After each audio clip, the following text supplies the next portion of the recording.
Hindi na ako magpapaligoy-ligoy pa. Tita, ano po ito? Huwag mo ko matita-tita. Hindi mo ako kaano-ano. 100 million? 100 million kapalit na hiwalayan mo yung anak ko.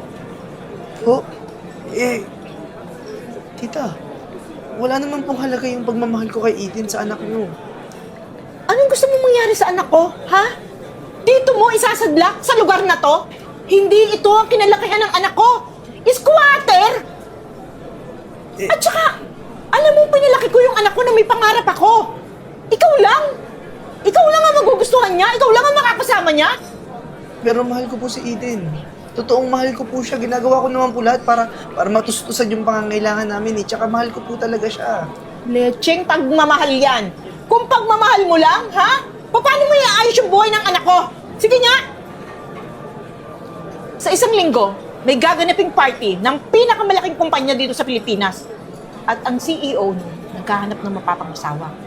At alam kong si Eden ang karapat-dapat na babae para doon. Tita, sandali lang naman po. Pero hindi niyo naman pwedeng diktahan yung puso ni Eden. Ako yung mahal ni Eden. Nagmamahalan po kami. Manahimik ka! Buo na yung desisyon ko. Hihiwalayan mo kung gagawin ng impyerno ng buhay mo. Tita, wala namang halaga yung pagmamahal ko kay Eden eh.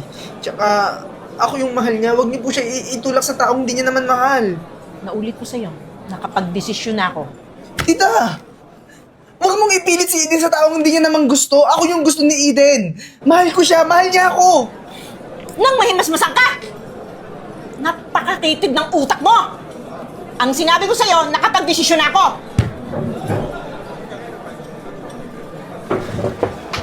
Yang Master! Yang Master! Okay na po ba kayo? Okay lang ako, Josh. Sana ulo yung matandang yun ah. Kailangan ka ba kasi aalis dito? Ba't pa nagtitiis ka sa ganitong lugar? Kaya mo, malapit na. Alam niyo, nagagalit na sila madam eh. Ano po bang plano niyo? Josh, ako nang bahala. Tapos itong cheque na to, sunugin mo. Sige po, Yang Master. Renz, anong ginagawa mo dito? Oh. Alam mo naman, di ba, exclusive to na party para sa mga mayayaman. Baka makita ka ni Mama. Ipahiya ka pa sa maraming tao. Eden, huwag ka na mag-alala. Hayaan mo na yan, okay lang yun. Anong okay? Ayoko kitang mapahiya, okay? Kaya, sa bahay na lang tayo mag-usap mamaya. Eden, huwag kang na mag-alala. May sasabihin ako sa'yo mamaya.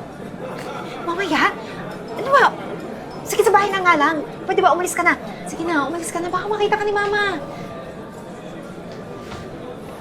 Anong ginagawa mong dukha ka dito sa kasayahan ng mga mararangyang tao? Ma, pwede ba pakihinaan yung boses mo?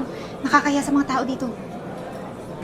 Ako bang nakakaya? Ang nakakaya ito? Bakit nakapasok to dito? Anong ginagawa mo dito? Mapasensya na. Sinabihan ko naman siya eh. Pero, total, nandito naman siya. Okay lang siguro. Nandito naman ako. Ako na lang mag-explain sa ibang tao kung sitahin man siya kung may invitation siya o wala. Talagang sisitahin siya. Hindi siya karapat-dapat dito sa ganitong mga okasyon. Kaya ako nandito kasi imbitado ako. Ilusyonado ka naman pala eh. Kulang pa ba yung binigay ko sa'yo? Ha? Ma! Ano ba? Tama na! Anong binigay mo sa kanya? Pera para layuan ako? Alam mo ba yung ginagawa mo? Teka, anong nangyayari dito?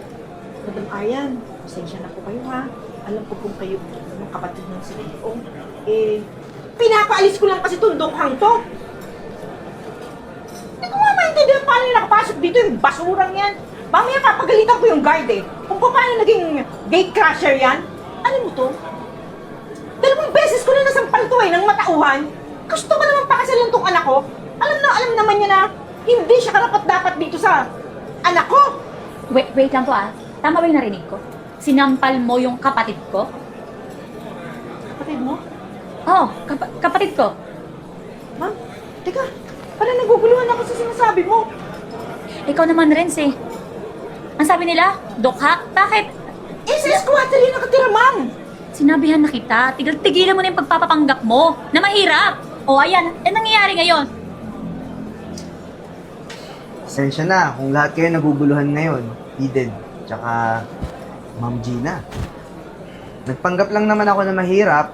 Nagpanggap lang ako na sinasabi mong squatter na walang mararating sa buhay. Na patay gutom. Ang mga masasakit na salita na tanggap ko galing sa inyo. Ate naman kasi, nasa atin na yung lahat. CEO ko ng kumpanyang to. Buong Pilipinas. Madami tayong business. Kailangan ko lang naman ng babae na mapapangasawa na mamahalin ako na hindi dahil sa yaman natin. Makakita ka naman ng babaeng mamahalin mo eh. Na makakatuluyan mo, hindi mo kailangan magpanggap. Iyan ang nangyayari, nasasaktan ka ng kung sino-sino lang dyan. Ma'am Arian, pasensya na po sa mga inasal ng nanay ko. Ako, Eden, wala tayong problema dun. Ate, alam mo naman kung gaano ako mahal si Eden tsaka kung gaano kabuti yung puso niya para sa akin, di ba? Minahal niya ako. Dahil nagpanggap ako na mahirap. Pero yung mama niya, wala akong aasahan sa sama ng ugali. Kaya nga, simula ngayong araw, pinuputol ko na yung ugnayan ng POTG at ng Malimban Enterprise. Sa inyo po yun, di ba? Teka muna. Paano naman mapag-usapan natin yan? Bigla naman yung desisyon mo. Pasensya na po pero ayaw na yung ma-associate sa company. Ang sama naman pala po ng ugali niyong matanda kayo eh. Kung hindi niyo po pala alam na mayaman o mahirap ang isang tao, depende pala yung respeto mo sa kanila. Kung mahirap, hindi na kailangan ng respeto at kailangan sabihan ng mga masasakit na salita. Tsaka, alam ko naman na po yung dahilan kung bakit gusto niyo ipakasal si Eden, di ba? Papakasalan ko po talaga si Eden. Pero wag po kayo mag-alala.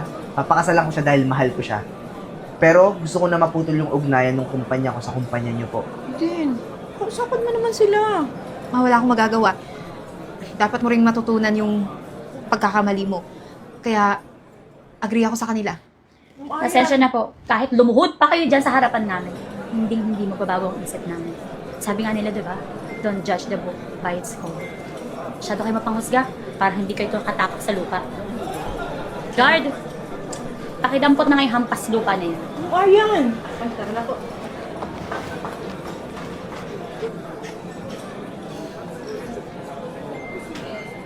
Mahal, pasensya ka na nga pala sa nangyari Tsaka, sorry kung tinago ko sa iyo yung totoo. Alam mo, hindi mo naman kailangan mag-sorry sa akin. Kasi dapat lang yun sa nanay ko. Yung nangyari sa kanya, deserve niya yun. Isa pa ako dapat yung humingi ng sorry. Nahihiya ako sa lahat ng ginawa niya sa'yo. Alam mo yun, nilait ka niya, minata ka niya. Di ko alam kung paano ako babawi. Wala ka naman kailangan sabihin sa akin ng mga sorry na yan. Wala kang kasalanan. Tsaka, masaya ako na mahal mo ako bilang ako na hindi mayaman. Pero dahil ngayon, ito na yung totoo, ako yung CEO ng kumpanya na ito. Just kapatid ko si Arian. So, ayoko masira yung gabi. Tuloy na natin yung kasiyahan. Huwag nyo nang sirain yung gabi nyo. Maraming masarap na pagkain dito. Tara na, mag-party na tayo. My Ayun. soon-to-be sister-in-law. Salamat po Mahal, ingatan mo yung pagbubuntis mo. Ang tagal nating inantay yung blessings na yan. Oo naman. Alam mo, itong blessings na to, walang kapalit kahit ano.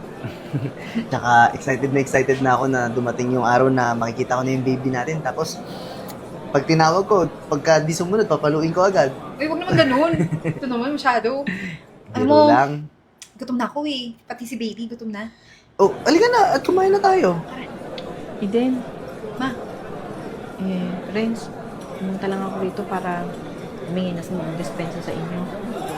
Na-realize ko kasi nung nagkagipit-gipit na ako, bumagsak na yung kumpanya.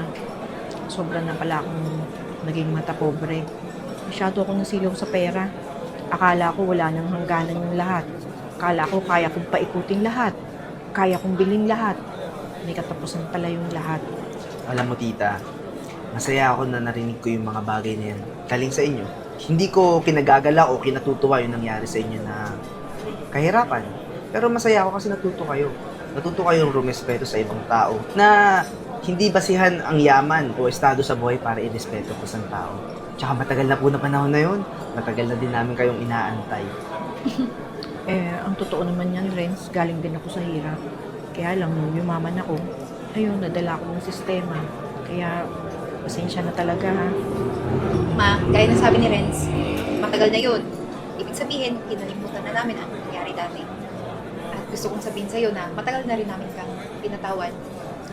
Tsaka pwede na po ba kitang matawag na mama? Kasi may magtatawag na po sa inyong lola. Buntis po si Talaga? Eden. Opo, ma. Naku, ayan ang first na apo ko. Ingatan mo. Oo naman po. Kalimutan na po natin lahat ng nangyari sa nakaraan. Importante, bumangon tayo. Bumangon po kayo at magsimula ulit. Kasama kami. Kumain na po tayo.